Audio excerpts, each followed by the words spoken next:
Hey, everybody, welcome to Friar Territory, part of the Foul Territory Network. I'm Darren Smith. That is Marty Caswell. We have a guest on the show today. He is first baseman, second baseman, does a little bit of everything. Ty France is joining Friar Territory, so stay tuned for that. We will talk to Ty France from somewhere in the bowels of Petco Park coming up a little later on. The Padres played on Thursday night. They lost 2-1 to the St. Louis Cardinals. There actually are some interesting things that we can discuss today. Marty, happy Friday. Are you looking forward to the weekend ahead against the St. Louis Cardinals? 3 more games for the Pods and the Cards. Yes and no, Darren. I'm actually looking forward to the weekend. I'm looking forward to getting my life back. I'm very sorry, guys, all you listeners, people watching on the YouTube channel and listening, because there's a lot of noise happening in the background. So I apologize for that. But I don't know, Darren. I feel like with the Padres, we're back to the same old issues. They had a breakout game against the Giants, right? When Craig Stammen just shook up the lineup and he dropped Tatis to fifth, right? A lot of different changes. But now it's just kind of the same old with another quality start against the Padres, and the Padres just not having any margin for error for their bullpen. So I'm looking forward to them getting out of their funk, but I feel like we're talking about the same issues again when it comes to these Padres.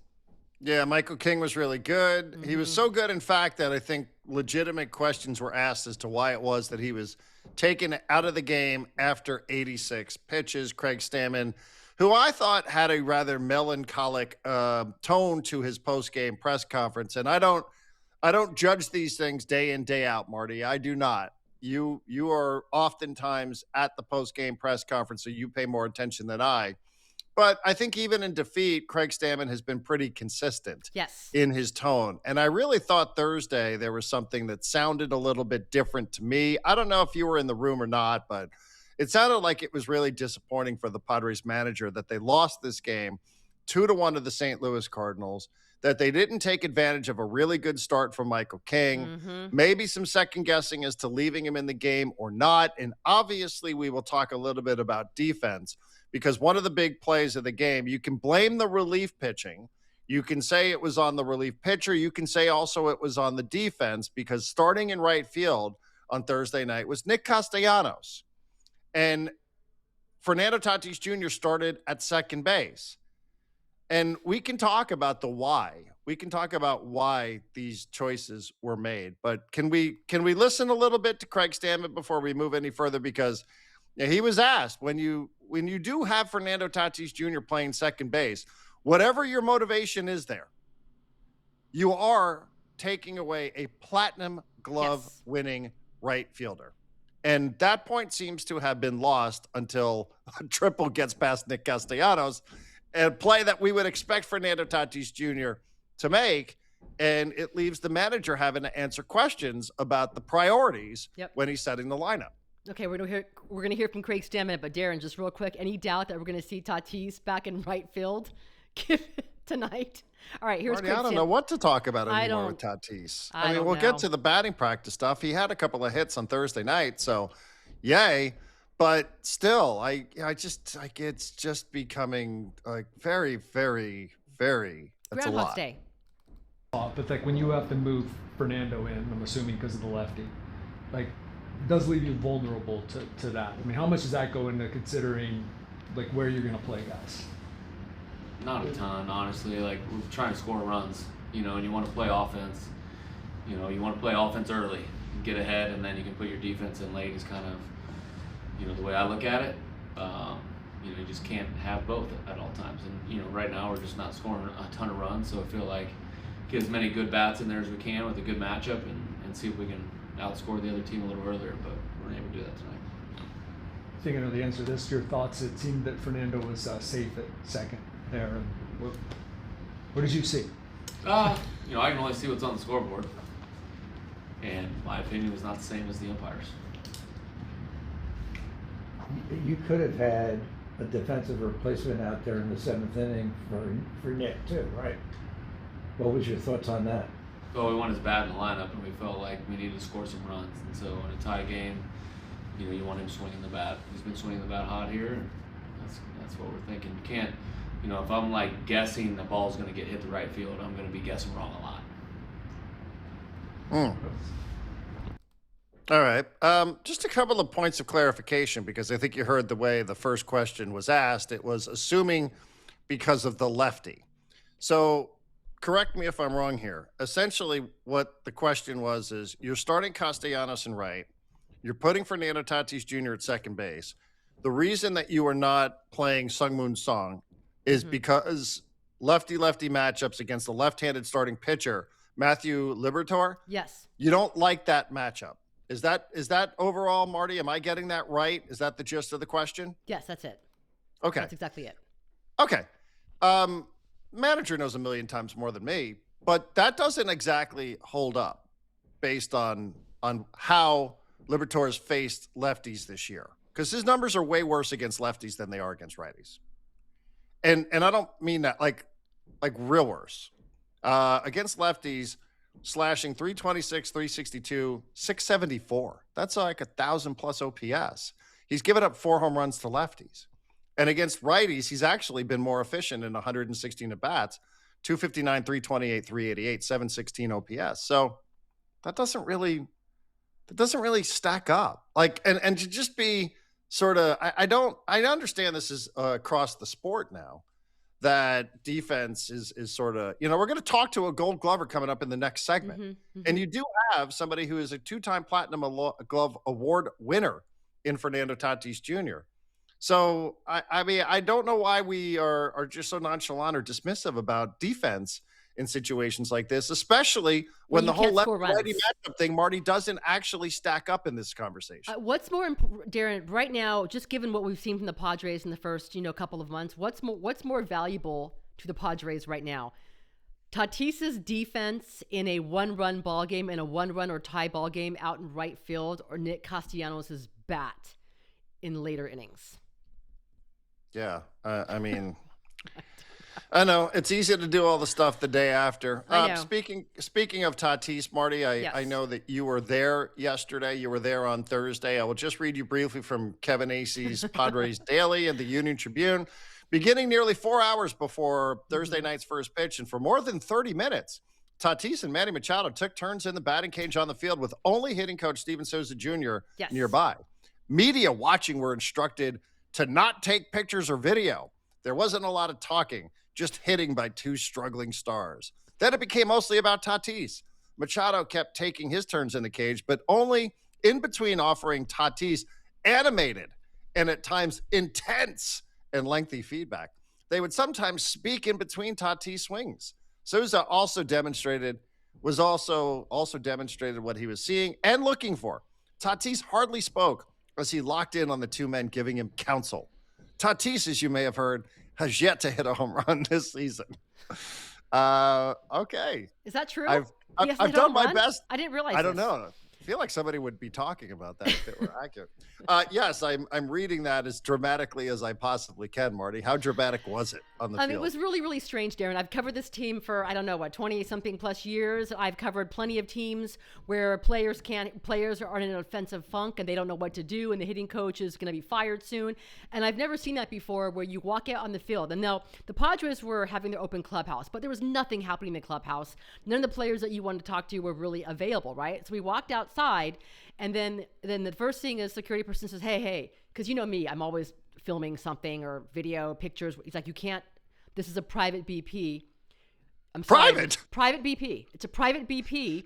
Even though, by the way, Petco Park was open and there were fans in the stands, because I think they were having like early batting practice, which was supposed to start at 3:30 for their members. So, we can't take pictures or video of Tatis and Machado because it's private BP. I've never heard of that before. I haven't. I mean, normally if you don't want anyone to see you, you want to go ahead and get in the cage. They're usually in the cage, and that's what Fernando does. So this was unusual, but man, maybe right now when it's it was May 8th now, but perhaps when you are in such a funk like that, you're going to do anything. So I don't know if it's going to work. It was just kind of strange that they didn't want anybody around. I mean, there was no one. There were no other players lurking in the background. It was just those 2 and Souza. Private BP batting practice on the field. Well, I've seen clips of this on social media. So, of the private BP? Yeah, some people in the building. Oh, I think there were people in the press box. including ESPN, who didn't know it was a private BP. Did not Yeah, get the I mean, I notification. guess they didn't get the memo in real No. time, private BP. And, now we're talking about it here, and it's, spitefully written about in the Union Tribune as well. I know. Well, listen, Fernando had a couple of hits, so maybe it's the beginning of something. I don't know. So you're saying Who that can predict today, these things? today from Petco Park, I should expect another private BP? No Couldn't they cameras. couldn't they just get to Petco earlier? Like, when media's not allowed? I don't know, Marty. I'm not a hitting coach. I don't know how these things get fixed, but it's interesting. Well, at least Jason Adam was there to break up the monotony and put on a Fernando Tatis Jr. costume and parade around the field. So everybody got a good yuck out of that until the game actually started. All right, coming up, are we ready to talk to Ty France? Yes, let's go ahead and do it. All right, San Diego State Aztec, Gold Glove winner, was in the World Series last year. Been playing really, really well for the Padres. He's batted all over the lineup. But when we come back, we'll have an opportunity to chat. Our conversation from yesterday with Padres infielder Ty France coming up next on Friar Territory. This episode is brought to you by FanDuel. Baseball fans, the MLB season is in full swing, and FanDuel is giving you a chance to call your shot with daily dingers. Joining the action is easy. Just make your free pick on who's hitting a home run in their game, and if you're right, you'll get a profit boost to use on your next bet for a chance at extra winnings. It's just another reason why FanDuel is the home of home runs. So, are you ready to play your game? Head over to FanDuel.com/podcast to get started. That's FanDuel.com/podcast to opt in for daily dingers. Make your free pick on who's hitting a homer. Play ball. Swing for the fences on FanDuel, an official partner of Major League Baseball. No purchase necessary. Opt-in required. Bonus issued as non-withdrawable profit boost tokens. Restrictions apply, including any token expiration and max wager amount. See terms at sportsbook.fanduel.com. Gambling problem? Call or text 1-800-GAMBLER. All right, Marty, welcome back to Friar Territory. You can subscribe to this podcast on YouTube. You can find it wherever it is that you find your audio-only podcasts. You can also check out the latest gear at friarterritoryshop.com. Ty France coming up here in a second. Marty, we've talked a little bit about this. Had the chance, as you can see, I'm representing the Tijuana Toros. Went down the other night to see former Dodger and Padre killer Justin Turner, who is playing for the Tijuana Toros. They had a big win on Thursday night as well. I shouldn't say as well, but they had a win on Thursday night, which is good. And I mentioned this story that he told because we talked about this week. We started the week talking about the passing of the great John Sterling, the play-by-play voice of the New York Yankees from 1989 all the way up until 2024, I think it was. So an incredible run. And one of the clips that was making the rounds on social media was not a "it is high, it is far, it is gone" or a World Series clinching call. It was a clip where John Sterling gets hit by a foul ball, where he's broadcasting a game, and he's in his 80s at this point. And there's a ball that comes back. The press box, usually where the broadcast booths are usually right behind home plate. And, a couple times a year, these balls go flying into these press boxes. And John Sterling's like, "Oh, here's a foul ball." And then it's like, "Oh," he gets clocked in the head. He's like, "It hit me. It hit me." The person who hit that ball was Justin Turner. So took a chance and I asked him about it. I thought this was an interesting story that he had to tell about that situation. John Sterling passed away yesterday. And amongst the many clips that were making the rounds on social media, I don't know if you know where I'm going with this. I do. But was one where you fouled the ball off and you were the player who fouled the ball off that hit John Sterling. Yeah. Did you see those video clips? I mean, did you ever talk to him about that? I mean, I just wonder I did. if you saw that when the news passed that one of the great broadcasters passed away. Yeah, obviously was sad to hear of his loss, and he's an iconic voice, especially in New York. But when that happened, I didn't know what happened in the moment, but after the game, I found out they actually brought the ball down to me, and I signed it for him. Come on. And sent it to him. Yeah. So and then he sent me a little something. So we had some fun teasing each other about that, but certainly sad to hear of his passing, and praying for his family and friends and the Yankee organization and everyone, probably hundreds of thousands of people that he touched in his career. Pretty special human being. So. Yeah, just a couple of dudes hanging out in the dugout right there, huh? That was cool. That was cool. That was really cool. I mentioned to Walker Buehler yesterday that you had that conversation. He's like, "Oh, that's so cool," because he's been paying attention. He's like, "Yeah, he hit a big home run." So Yeah. some of his former teammates, including on the Padres, are paying attention to Justin Turner, who of course was a Padre killer and very popular. So we'll see what happens. He was indeed, yeah. Yep. I know. I'm just sitting there watching that video, like just a couple of dudes hanging out in the dugout, with a baseball bat, and it's like spread legged as possible. Man spreading. Mm-hmm. It's is that the term? What's it called? Man spreading? I think so. Yes. Isn't that only on an airplane? No, it's Or is that anywhere. anywhere? Yeah. It's anywhere. Yeah. Anyhow, all right. Well, let's get to Ty France. Ty France is back. It is his second time with the San Diego Padres. Here's our conversation from yesterday. All right, welcome back to Friar Territory, everybody. I'm Darren Smith with Marty Caswell, Friar Territory, part of the Foul Territory Network, and we are joined from somewhere deep, I think, inside of the Padres clubhouse by the boomerang player of the San Diego Padres. He is back. He is Ty France, Aztec for life, joining us from Petco Park. Ty, thanks for doing this. We appreciate it. Where are you inside of Petco Park? We got a little meeting room, so I'm set up in here right now. All right, good. Well, thank you for doing this. We appreciate it. How's it going? The return, the sequel for Ty France back in a Padres uniform. Good. Life is good. It's nice being back. This was home for a good while, so it's nice being back here. And this is a great baseball team, so I'm excited to be a part of it. Well, you guys are off to a good start, Ty. 22-14. Take us inside of the clubhouse. Talk to us a little bit about just how the vibes are, the energy. We're enjoying watching it. Obviously, no shortage of things to talk about. New manager answering a lot of questions. How's the energy inside of the room with the teammates on the road and at home?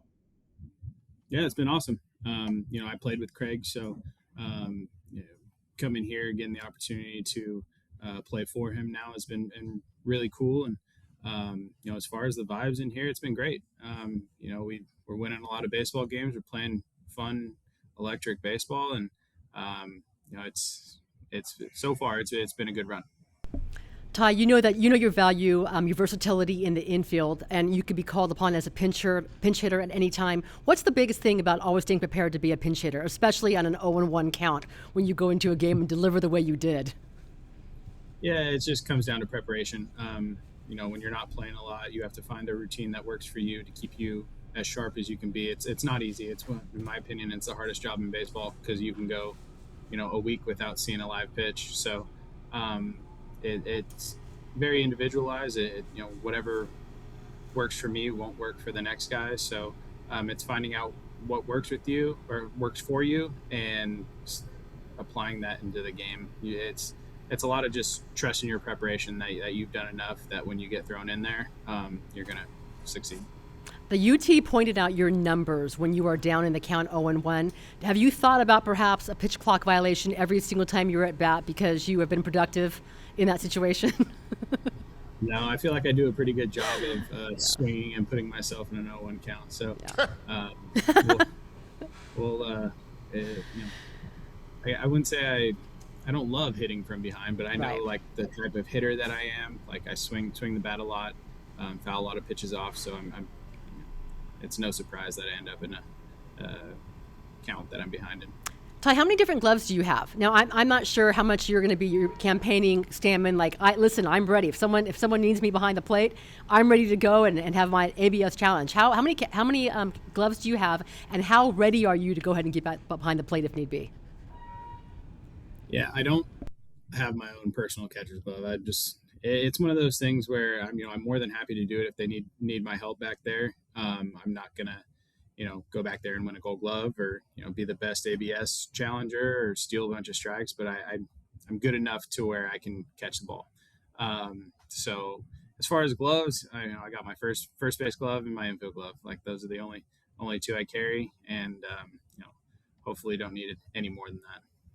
Have you received your Gold Glove from last year? The award, like the trophy? Yeah. Not yet. How do you get honestly, that?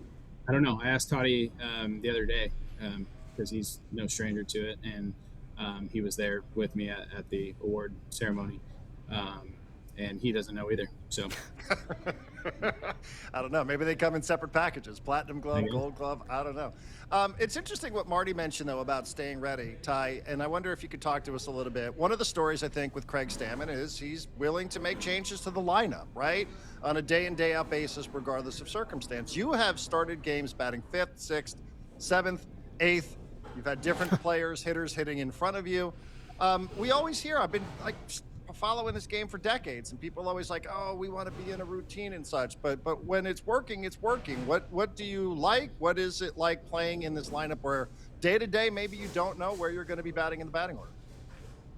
yeah, I mean, I think as far as like, the batting order and the way that goes, like that's obviously, Craig's job to put out, but it's no secret, like no matter if you put Manny Machado in the 2-hole or the 9-hole, they're going to pitch him like he's Manny Machado. So it's like, it doesn't really matter where you hit in the lineup.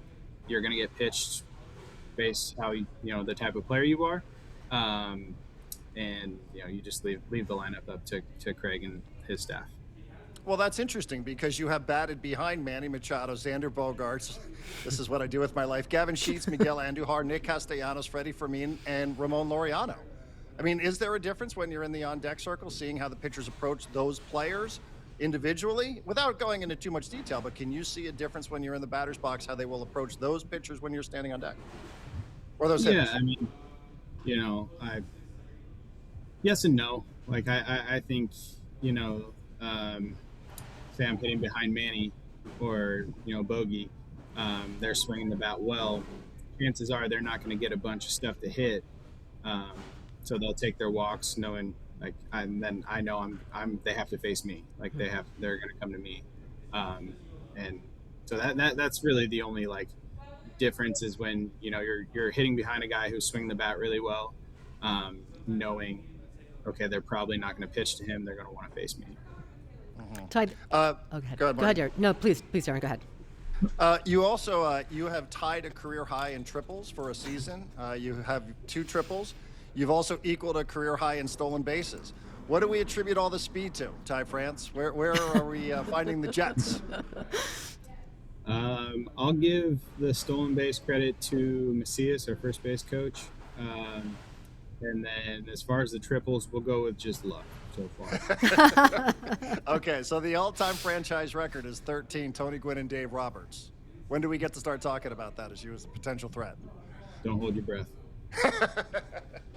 Ty, I think Darren kind of took. I was going to ask you, like, what's changed most about you, the baseball player, and perhaps the person, since the first time you came up with the Padres when you were a member of the Blue Padres. Now I know you have a growing family, but what else has changed for you since that time?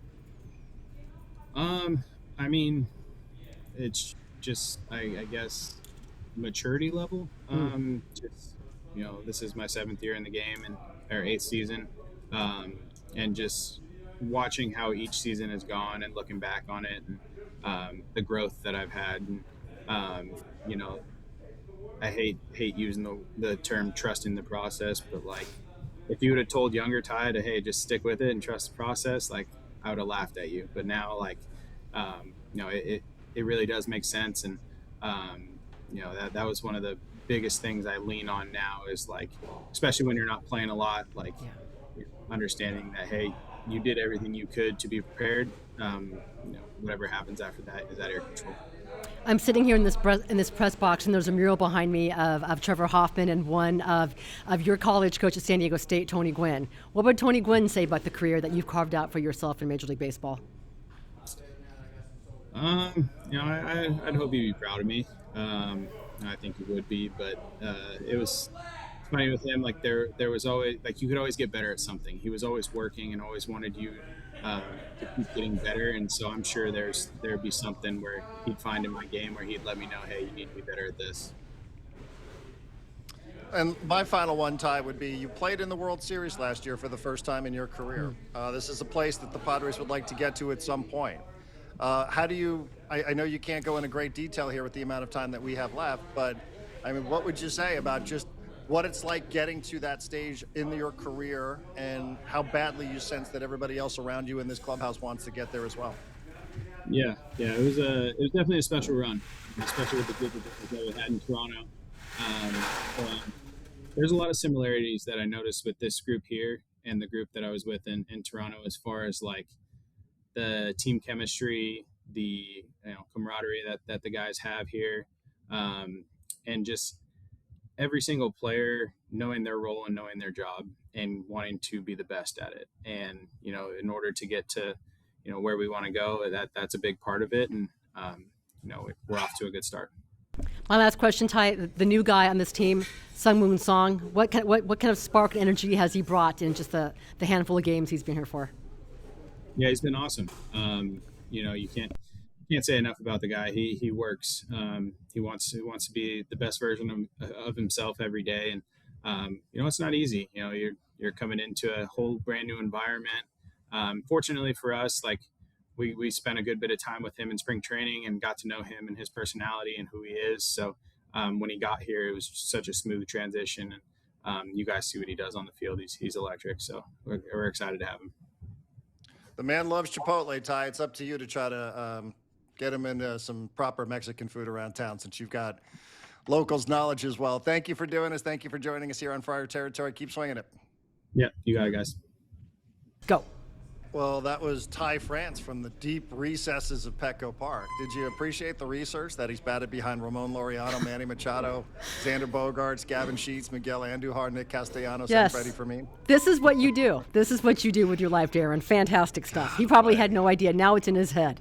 Man, I bet all these Oh, well, I didn't break it down to what his success is like behind each of those hitters. That will be for the second time. But that's Okay. a good boomerang story. I mean, he's boomeranged back. He got drafted by this team in the 34th round, Marty, which no longer exists in Major League Baseball, right? The draft is only 20 rounds. Now, I know these players can sign free agent deals and whatever, but you don't know, right? When you get drafted that late, you don't know what sort of career this guy could have had, or would have had there been the 20 round setup that Major League Baseball has for the draft in its modern state. But San Diego State, and a guy who, Southern California, started his career here, traded in 2020 to the Seattle Mariners, where he became a real fan favorite, right? And where he also led the league in getting hit by pitches. He broke Edgar Martinez's all-time franchise record for most hit by pitch in Seattle Mariners history.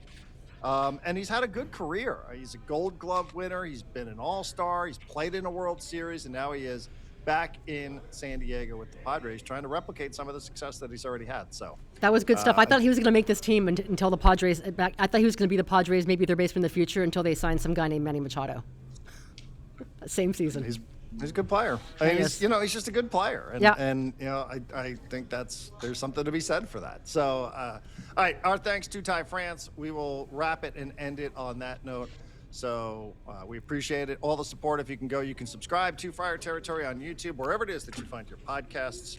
We thank you very much for the support. Don't forget, check out friarterritoryshop.com. Marty mentioned there's a bunch of Padres and their wives who are expecting children at some point here. So while I have plenty of time on the paternity list, perhaps they can peruse friarterritoryshop.com. There you go. Thank you for the support. We'll talk to you next time here on Friar Territory. Peace out.